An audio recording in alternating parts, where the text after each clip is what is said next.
러시아에서 공개적으로 블라디미르 푸틴의 사임을 요구하는 사람들은 보통 이렇게 끝납니다. 창문에서 떨어집니다. 이건 비유적인 표현이 아니라 너무 자주 반복돼서 러시아 내에서도 농담거리가 된 패턴입니다. 참고로 아주 섬뜩한 농담입니다. 그래서 모스크바의 평범한 한 여성이 휴대폰 카메라를 켜고 마스크도 없이 익명도 없이 얼굴을 드러내고 푸틴에게 사임하라고 말했을 때 모스크바 카포트냐에서 폭발 영상을 보고 있습니다. 이제는 레닌그라드 지역에서도 그리고 많은 다른 지역에서도요. 몇 년째 벨고로드, 브란스크 지역에서 폭발을 보고 있잖아요. 푸틴, 우리의 안전은 어디에 있나요? OME를 시작할 때 우리나 국민에게 물어보지 않으셨잖아요. 당신은 그저 아무에게도 묻지 않았어요. 우리의 안전을 보장하세요. 그리고 그럴 수 없다면 자리에서 물러나세요. 우리 그 사람 탄핵을 요구합시다. 중요한 건 그녀의 말이 아니에요. 중요한 질문은 따로 있어요. 그녀가 두려움을 극복한 이유는 무엇일까요? 그는 분명히 그 사실을 알고 있었어요. 만약 그가 몰랐다면, 25년 동안 나라를 통치하면서도 몰랐다면 그는 그냥 타락한 사람이에요. 균형 잡히지 않은 사람이죠. 그가 사임해야 할 또 다른 이유예요.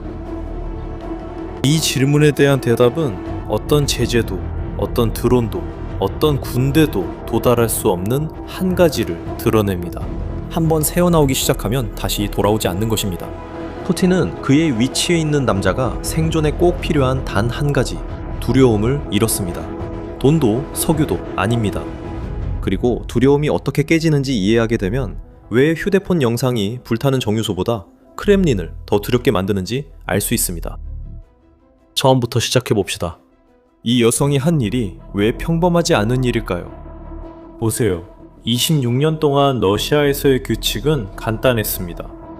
집에서 원하는 대로 조용히 생각할 수 있습니다. 하지만 말하는 데는 대가가 있습니다.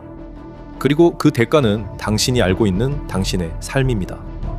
전쟁을 비판하는 것이 이제는 고유한 이름을 가진 범죄가 되었습니다. 그들은 그것을 군대를 불신하게 만든다고 부릅니다.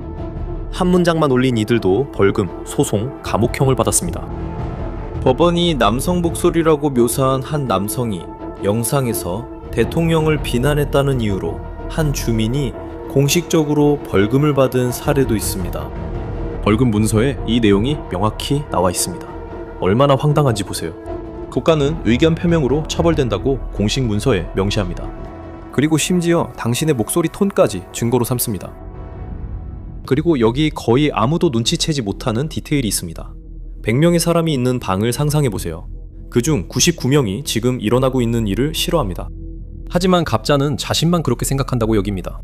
아무도 말하지 않습니다. 경비원 때문이 아니라 체제에 동의하는 듯한 98명 때문입니다. 이것이 러시아를 멈추게 합니다. 감옥 때문이 아닙니다. 다른 사람들의 침묵 때문입니다. 이것에 대한 이름이 있습니다. 티무르 쿠란이라는 미국 대학의 경제학자가 있습니다. 그는 왜 이런 정권이 오래 지속되다 갑자기 무너지는지 연구했습니다. 그는 이것을 선호 위조라고 부릅니다. 그 아이디어는 다음과 같습니다. 독재 정권에서는 모두가 공개적으로 가면을 씁니다. 겉으로 박수치고 속으론 미워합니다. 하지만 모두 가면을 벗지 않아 자기만 연기하고 있다고 여기며 다른 사람들은 진심으로 지지한다고 생각합니다. 이제 이것이 의미하는 바를 생각해보세요.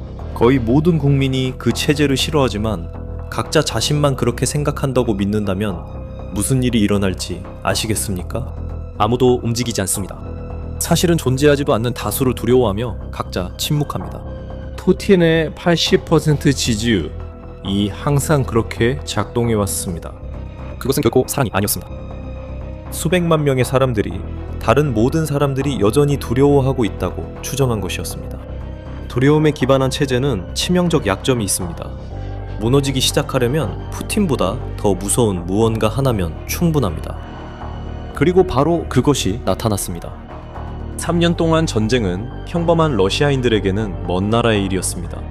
전쟁은 텔레비전에서 이웃나라에서 일어나는 일이었고 군인들은 항상 남의 아들이었습니다. 나머지는 선전이 알아서 처리했습니다. 그러다 전쟁이 국경을 넘어 우리 집 문을 두드렸습니다.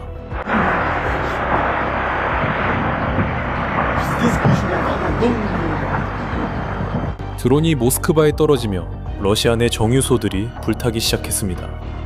그리고 세계에서 가장 큰 석유 생산국 중 하나인 이 나라에서 주유소에 연료가 사라지기 시작했습니다. 여기서 숫자는 과장하기가 힘들 정도입니다. 올해 6월 말까지 러시아의 절반이 넘는 지역에서 어떤 형태로든 휘발유 배급이 시행되고 있었습니다. 공격으로 인해 러시아 정제 능력의 5분의 1 이상이 중단됐습니다. 전 세계적으로 이를 모니터링하는 국제 에너지 기구는 이번 파괴 수준이 분쟁 역사상 전례 없는 일이라고 평가했습니다. 그리고 모든 것을 요약하는 한 문장이 있습니다. 이 문장은 우크라이나가 아니라 서방의 에너지 분석가들이 한 말입니다. 정유소에 대한 공격이 정보 차단에 거품을 터뜨렸습니다. 그 거품은 국영방송이 전쟁의 현실로부터 국민을 멀리 떨어뜨리기 위해 만들어 놓은 것이었습니다. 갑자기 주유소에 늘어선 줄이 이제는 밤 뉴스에서도 더 이상 숨길 수 없는 이야기를 들려줍니다. 이제 러시아인에게는 두 가지 두려움이 있습니다. 푸틴 반대 발언에 대한 오래된 두려움, 그리고 지갑으로 체감하고 밤하늘에서 듣는 새롭고 구체적인 두려움. 모스크바를 산책하는 우크라이나 대표.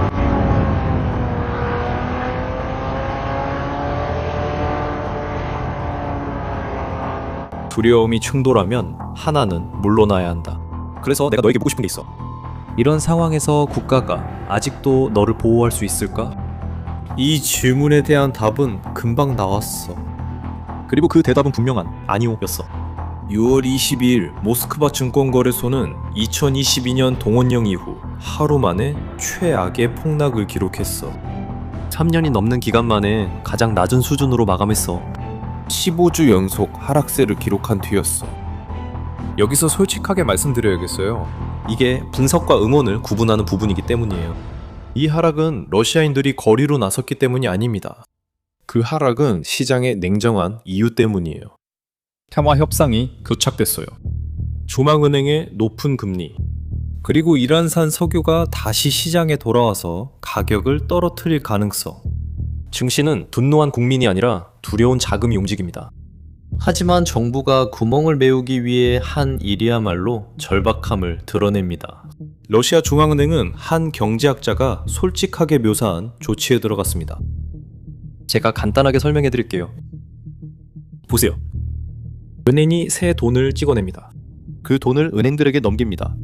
그런 다음 은행들은 그 돈을 사용해서 정부 채권을 삽니다. 그리고 정부는 그 돈을 대부분 전쟁에 씁니다. 이것은 폐쇄된 순환 구조입니다. 정부가 파는 구멍을 스스로 메우기 위해 무에서 창조된 돈입니다. 이미 아시겠지만 이건 지속 불가능합니다. 그리고 시장도 이미 그것을 알았습니다.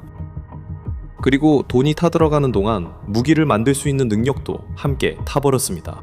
주식시장이 폭락한 날, 우크라이나는 러시아 서부의 보로네시시에 있는 반도체 공장을 타격했습니다. 그리고 그 세부 사항이 중요합니다. 우크라이나인들에 따르면 이번 공격은 영국에서 제조된 장거리 순항 미사일인 스톰 섀도우로 이루어졌습니다. 서방의 무기가 러시아 영토 깊숙이 날아가 아주 구체적인 표적을 타격한 것입니다. 왜냐하면 이 공장은 평범한 공장이 아니기 때문입니다. 이곳은 러시아가 우크라이나 도시를 공격할 때 사용하는 미사일의 전자부품을 생산하는 곳입니다. 이 무기들의 두뇌 역할을 하는 칩들입니다. 그리고 왜 이게 빠르게 복구될 수 없는지 아십니까? 왜냐하면 칩 공장은 그냥 창고가 아니기 때문입니다. 이곳은 먼지까지도 입자 단위로 제어되는 클린룸과 대부분 독일에서 들여온 장비에 의존하기 때문입니다. 오늘날에는 제재 때문에 구입이 불가능합니다. 몇 달 전 우크라이나는 이미 브란스크시에 있는 또 다른 군사용 칩 공장을 타격한 바 있습니다. 그리고 독립적인 분석가들은 그 피해가 몇 달이 아니라 수년에 걸친 것이라고 평가했습니다. 러시아에서 가장 앞선 칩 기술도 현재 전 세계가 2004년에 이미 지나온 수준에 머물러 있습니다. 이건 몇 달 차이가 아닙니다. 수십 년의 격차입니다. 여기서 이 이야기의 핵심에 다다릅니다. 굴욕입니다. 석유대국인 러시아가 카자흐스탄에 휘발유를 빌려달라고 요청하기 시작했습니다. 그리고 중국산 연료를 실은 차량 행렬이 러시아 영토 내를 달리고 있다는 기록도 있습니다. 전 세계에 석유를 공급한다고 자랑하던 나라가 이제는 이웃 나라의 문을 두드리며 자기 연료통을 채우려 하고 있습니다. 잠깐만 생각해 보세요. 러시아 정부는 더 이상 자국 시민의 저축을 보호하지 못하고 있습니다. 또한 그들이 일하는 공장도 보호하지 못합니다. 또한 길모퉁이 주유소조차 지키지 못합니다. 푸틴이 자신의 국민과 맺었던 계약은 단순했고 공포를 떠받치고 있었습니다. 복종하면 내가 당신에게 안전을 보장하겠다. 그 안전은 끝났습니다. 그리고 안전이 끝나면 계속 복종하는 건 더 이상 의미가 없어집니다. 그리고 바로 여기서 독재자에게 가장 위험한 일이 일어나기 시작합니다. 두려움은 돈과 달리 찍어낼 수 없습니다. 휘발유와 달리 카자흐스탄에서 수입할 수도 없습니다. 그리고 한번 새어나가면 다시 안으로 밀어넣을 방법이 없습니다. 영상 처음에 얘기했던 거 기억나요? 그 백령이 있는 방말이에요? 바로 그거예요. 집단적인 두려움은 가짜가 자기 생각을 혼자만 하고 있다고 믿을 때만 존재하는 거예요. 반면에 용기는 똑같이 작동하지만 반대 방향이에요. 누군가가 공개적으로 말하고 살아남는 순간 그 사람은 다른 모든 이들에게 신호를 보내는 거예요. 그 신호는 이렇게 말하죠. 말할 수 있어요. 그리고 다음 사람이 말하고 그 사람은 또 다음 사람에게 허락을 줍니다. 정치학자들은 이것을 캐스케이드라고 부릅니다. 즉, 한 방울, 한 사람으로 시작하는 거죠. 그리고 어느새 아무도 막을 수 없는 급류가 되어버립니다. 모스크바에서 얼굴을 드러낸 그 여성들은 고립된 미치벙이들이 아닙니다. 그들은 처음 보이는 물방울입니다. 푸틴, 우리의 안전은 어디에 있나요? 당신이 OME를 시작하기로 결정했을 때 우리에게, 국민에게 묻지 않았어요. 당신은 그저 아무에게도 묻지 않았어요. 우리의 안전을 보장하세요. 만약 보장할 수 없다면 물러나세요. 사임하세요. 그의 탄핵을 요구합시다. 그는 그 일을 하기 전에, OME를 발표하기 전에 생각했어요. 그는 방공 시스템이 제대로 작동하지 않고 예산이 도둑맞았으며 온갖 곳에 부패가 만연하다는 걸 알았어야 했어요. 그가 25년간 이 나라를 통치했으면서도 몰랐다면 그는 타락하고 균형 잡히지 않은 사람입니다. 그가 사임해야 할 또 다른 이유예요. 한 명이 카메라를 보며 이제 푸틴을 존경하는 사람이라 부르지 않겠다고 해요. 국민들이 더 이상 그를 존경하지 않아서입니다. 그녀는 그가 나라를 망쳤고 아무도 원하지 않는 땅 한 조각 때문에 남자들을 죽으러 보내고 있다고 비난해요. 그리고 그녀는 그 대가를 알면서도 얼굴을 드러내고 그렇게 말하죠. 이런 일은 역사에서 이미 전에 있었던 일이고 그래서 역사를 아는 사람들에게는 소름이 돋는 거예요. 소부호주와 코로주를 파괴했고 들판도 농장도 아무것도 남지 않았어요. 이제 당신은 우리 남자들을 우리가 전혀 필요하지도 않은 땅 한 조각을 위해 싸우러 보내고 있어요. 우리에겐 그게 필요 없어요.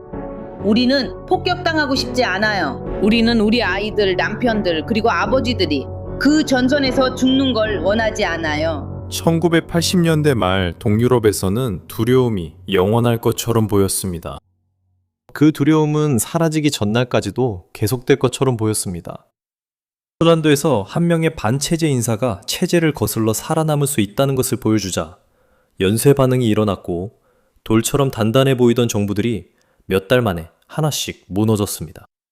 천천히 일어난 일이 아니었습니다. 한 번에 일어났습니다. 이런 일들은 이렇게 끝납니다. 천천히 진행되다가 그리고 갑자기. 지금까지 우리가 본 모든 것들, 증권시장, 정유소, 반도체 칩들, 국가는 회복할 수 있습니다. 시간이 걸리고 돈이 들지만 가능합니다. 이건 아니에요. 평범한 러시아인이 혼자가 아님을 깨달을 때 돌이킬 수 없습니다. 만약 그게 민간인들만 해당됐다면 크렘린은 안심했을 겁니다. 문제는 그 유출이 푸틴이 절대 도달하면 안 되는 곳까지 퍼졌다는 점입니다. 무장한 사람들에게도 확산됐습니다. 훈장으로 가득한 러시아 참전 용사가 대통령에게 직접 호소하는 영상을 녹화했습니다.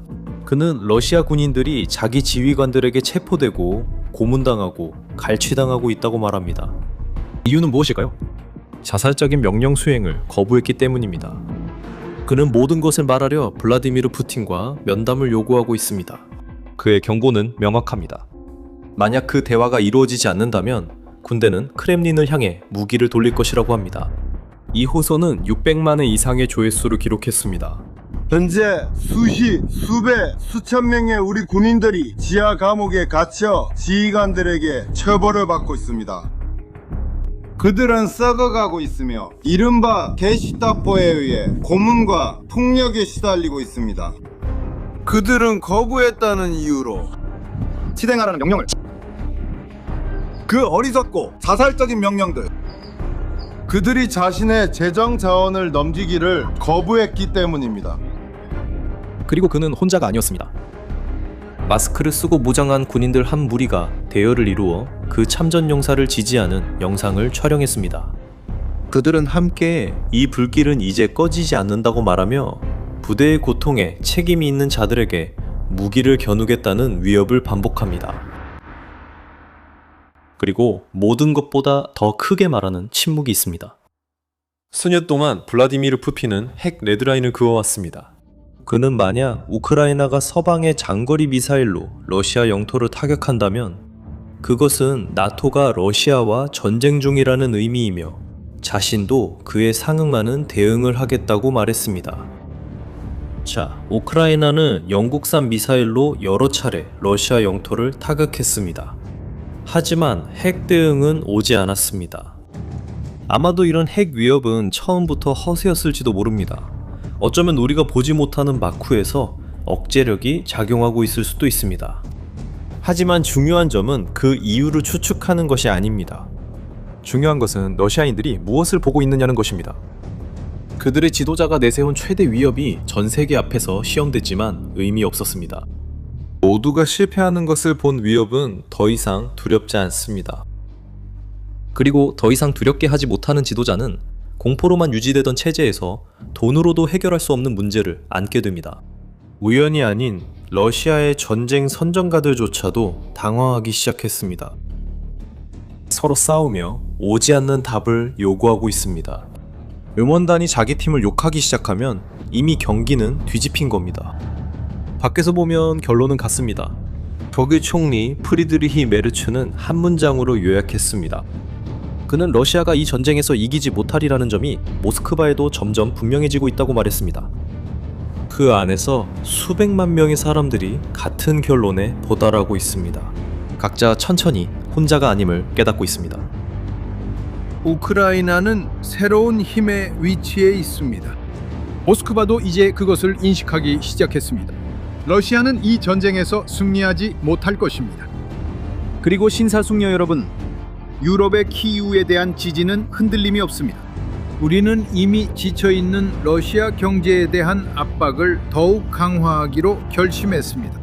다시 모스크바의 그 여성 이야기로 돌아가겠습니다. 당당하게 얼굴을 드러내고 러시아에서 가장 강력한 남자에게 물러나라고 말했습니다. 그녀에게 변한 것은 용기가 아니었습니다. 그녀가 머릿속으로 계산을 하기 시작한 것이었습니다. 26년 동안 침묵하는 것이 합리적인 선택이었습니다. 모든 러시아인은 모두가 여전히 두려워한다고 생각했기 때문입니다. 한 사람의 두려움이 수백만 명에게 영향을 미칩니다. 가짜가 자신만 혼자라고 믿는 한, 하지만 두려움은 푸틴이 찍어낼 수 없는 유일한 자원입니다. 카자흐스탄에서 수입할 수도 없습니다. 한번 파괴되면 재건할 수 없습니다. 불에 탄 정유소는 몇 달 만에 다시 가동할 수 있습니다. 반도체 공장은 몇 년이 걸립니다. 평범한 러시아인이 자신이 혼자가 아니라는 것을 깨닫는 그날이 오면 다시는 되돌릴 수 없습니다. 1980년대 말에 동유럽이 무너진 것도 바로 이런 시기였습니다. 서서히가 아니라 한 번에 무너졌죠. 침묵이 연쇄적으로 깨졌을 때였습니다. 한 사람이 말하면 다음 사람도 용기를 내어 말할 수 있었죠. 러시아가 이미 그 지점에 도달했는지는 아무도 모릅니다. 아마도 카메라 앞 여성일 수도 있습니다. 그리고 또 한 번의 두려움의 겨울이 다가오고 있습니다. 하지만 푸틴도 누구 못지않게 역사를 잘 읽을 줄 압니다. 그래서 휴대폰 영상이 불타는 정유소보다 그를 더 두렵게 만드는 겁니다. 왜냐하면 정유소는 다시 지을 수 있으니까요. 하지만 그 영상은 아닙니다. 그래서 질문이 생깁니다. 그리고 저는 당신의 의견이 궁금합니다. 두려움만 재건되지 않는다면 러시아는 이미 전환점을 넘었을까요? 아니면 푸틴에게 아직 통제권 회복 시간이 남았을까요? 이 이야기는 여기서 끝나지 않습니다. 그리고 이 채널은 모든 과정을 함께 할 것입니다. 다음 이야기를 놓치지 않으려면 채널을 구독하세요. 다음 영상에서 만나요.